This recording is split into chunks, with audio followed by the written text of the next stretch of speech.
ओम नमः शिवाय। जय श्री महाकाल, जय महाकाली। मैं आपका अपना इष्ट आचार्य राजा उपाध्याय। महादेव जी आपकी सर्व मनोकामना पूरी करे।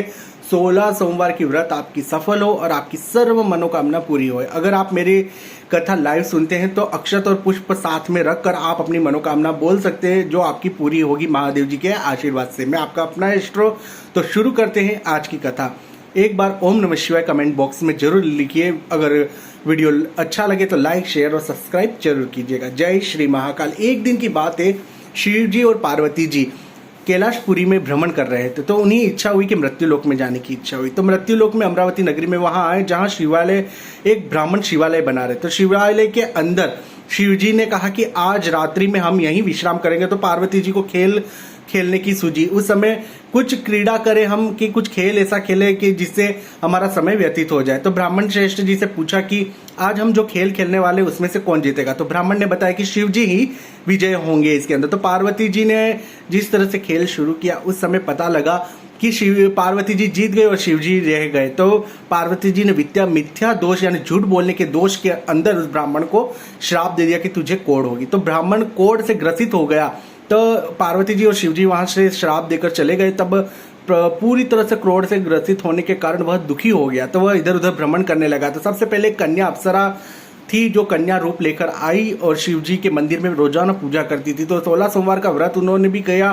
तो ब्राह्मण से पूछा कि आपकी ये दशा कैसे हुई। तो ब्राह्मण ने पूरा वृतांत उसके कन्या अप्सरा रूपी कन्या के सामने प्रस्तुत किया। तब उस कन्या ने कहा, अगर आप 16 सोमवार का व्रत करते हैं तो आपके जीवन में आ रही सारी समस्याओं का समाधान होगा और ये कोढ़ या जो भी रोग आपके जीवन के अंदर है, ये रोग का नाश होगा। तब ब्राह्मण ने एक बार जंगल में विचरण करते करते एक ऋषि मुनि के पास जाके पहुंच गए। तब ऋषि मुनि ने कहा कि ये दशा ब्राह्मण तेरी कैसे हुई, तुम मेरे घर के अंदर आ एक बार। तब ऋषि मुनि ने बताया कि इस व्रत को करने से, 16 सोमवार के व्रत करने से आपके सारे दुख ब्राह्मण जी दूर होंगे। अब निश्चय करके उस ब्राह्मण ने व्रत शुरू किया और व्रत के करते ही 16 सोमवार पूरे हुए। धूप दीप नैवेद्य 1.25 सेर लड्डू बना के रोजाना प्रसाद करता है हर सोमवार के दिन, और 5.25 सेर जब 16 सोमवार के व्रत पूरे हुए तो सभी को बांटकर, सूर्यास्त से पहले इन लड्डुओं को बांटकर अपनी इच्छाएं पूरी करता। तो ब्राह्मण की पूजा सफल हुई और उसके कोढ़ का नाश हो गया। तो पार्वती जी की वापिस इच्छा हुई कि एक बार उस शिवालय में वापिस जाया जाए। तब ब्राह्मण श्रेष्ठ उस समय मंदिर में ही विश्राम कर रहे थे। तो शिव पार्वती जी की उन पर नजर पड़ी और ब्राह्मण से पूछा कि आपको जो मैंने रोगी होने का जो श्राप दिया था वो कैसे निवारण हुआ। तो पार्वती जी को पूरा वृतांत उस ब्राह्मण श्रेष्ठ ने बताया। तो पार्वती जी ने इच्छा जाहिर की कि कार्तिकेय भगवान उनकी बात नहीं मानते, अगर वो उनकी बात कब मानते हैं तो ये 16 सोमवार का व्रत वह आरंभ करेगी। 16 सोमवार का व्रत कर पार्वती जी की भी मनोकामना पूरी हुई और कार्तिक भगवान और माता और पुत्र के संबंध अच्छे होने लग गए। तब कार्तिक भगवान ने पूछा कि माते तू ये पूजा किसकी करती। तो पार्वती जी ने पूरा वृतांत कार्तिकेय को बताया। तो कार्तिकेय का उस समय एक ब्राह्मण उनका मित्र था, जो उनसे वार्तालाप नहीं करता था, उनके संबंध बिगड़ चुके थे, व्यवहार खराब हो चुके थे। तो कार्तिकेय भगवान ने यह व्रत करके उसका व्यवहार अच्छा किया और ब्राह्मण वापिस उनका 16 सोमवार का व्रत करने के बाद वो ब्राह्मण से वापिस, उनके सखा से उनकी दोस्ती वापिस हो गई। तब उस सखा ने उनसे जाहिर किया कि आप कार्तिकेय भगवान से बताया कि आप किसकी पूजा करते हो जिससे आपकी मनोरथ पूर्ण हुआ। तो कार्तिकेय भगवान ने पूरा वृतांत उस ब्राह्मण सखा को सुनाया। तो ब्राह्मण सखा ने उनको कहा कि मेरा विवाह भी नहीं हो रहा है, तो मुझे अगर उच्च कुल में मेरा विवाह होता है, अच्छे घर में मेरा विवाह होता है, तो मैं ये व्रत करूंगा। 16 सोमवार का व्रत करने के बाद उनका विवाह का जो परायण था वह भी पूरा हुआ। उधर राजा की एक व्यथा थी कि अगर जिस राजकुमारी के एक स्वयंवर चल रहा था, तो उस हाथी का उनके लोगों की एक प्रथा थी कि हाथी के सूंड में जो माला है जिस पुरुष के गले में जाएगी उसी पुरुष से मेरी राजकुमारी की शादी होगी। तब वह माला उस ब्राह्मण के गले में डाल दी और राजकुमारी उस ब्राह्मण के साथ उसका विवाह हो गया। तब राजकुमारी ने पूछा कि आपका विवाह किस तरह से मेरे कुल में हुआ, आप ब्राह्मण कुल के थे और मैं क्षत्रिय कुल की थी। तो उसने पूरा वृतांत उस ब्राह्मण के पुत्र ने उस राजकुमारी को बताया। अब थोड़ा समय बीत गया। तब कन्या, जैसे ब्राह्मण के पुत्र जब विवाह हुआ तो उसकी कन्या नहीं हो रही थी, उनके विवाह में संतान की बाधा आ रही थी। तो उन्होंने कहा 16 सोमवार की उसकी पत्नी ने व्रत किया तो उसे कन्या रूपी एक चंद्रमा रूपी एक कन्या प्राप्त हुई। कन्या जैसे जैसे बड़ी होती गई, अब उसका विवाह योग्य करा। तो उस समय जब दूसरा राजा था, जब उसकी कन्या बड़ी होने लगी तब उस राजा के कहीं विवाह नहीं हो रहा था। राजा ने 16 सोमवार का व्रत करके उस कन्या से शादी करी।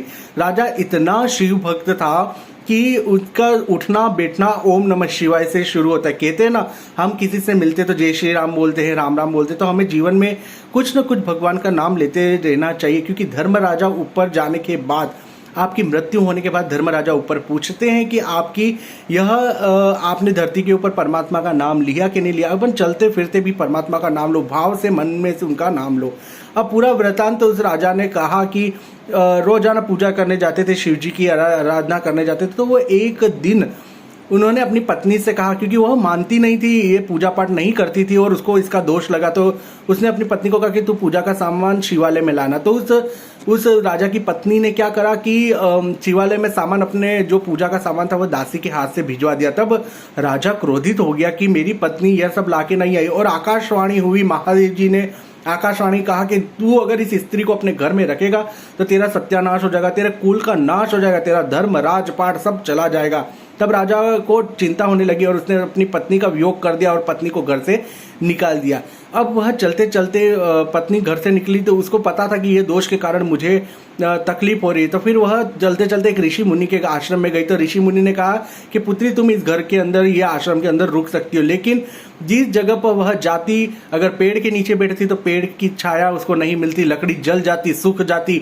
पानी पीने अगर सरोवर में जाती, तालाब में जाती तो वहां कीड़े होने लग जाते। कुछ खाती तो अनाज के दानों में कीड़े पड़ने लग जाते, फल फ्रूट में, फल और इत्यादि सामग्रियों के अंदर कीड़े पड़ने लग जाते। वो बहुत दुखी और त्रास हो गई। तब उसको एक बार वापस ऋषि मुनि के आश्रम में गई तो एक ऋषि मुनि ने उसको बताया कि अगर आप 16 सोमवार का व्रत करती हो तो आपके जीवन में आ रही सारी विडंबनाएं, सारी समस्याओं का समाधान होगा। एक बार ओम नमः शिवाय कमेंट बॉक्स में जरूर लिखिए। अगर चैनल को सब्सक्राइब नहीं किया तो चैनल को सब्सक्राइब जरूर कर लीजिए। तो उन्होंने 16 सोमवार का व्रत करा। जैसे ही उस राजा की पत्नी ने 16 सोमवार का व्रत आरंभ किया, तब आकाशवाणी हुई। शिव जी ने कहा कि मेरी पूजा करके उसने सारे वृतांत को पूर्ण तरीके से सफल किया है, तो तू जाके उसको वापस अपने घर की पटरानी बना, अपने घर की रानी बना दे।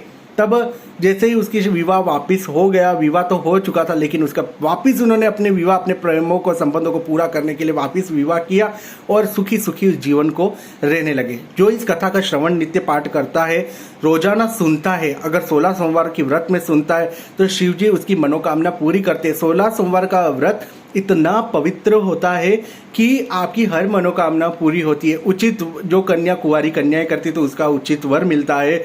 अगर नौकरी धंधा व्यापार में आपकी वृद्धि नहीं हो रही हो तो इस व्रत करने के बाद वृद्धि होती है। घर के अंदर कलेश चलते हो, अगर आपकी सुख समृद्धि और बरकत घर में नहीं रहती हो तो 16 सोमवार के व्रत करने से आपकी सर्व मनोकामना पूरी होती है। जो इस कथा को सुनता है और हुकारे भरता है उसकी मनोकामना महादेव जी पूरी तरीके से पूर्ण करते हैं और आपके 16 सोमवार की व्रत सफल हो। ओम नमः शिवाय।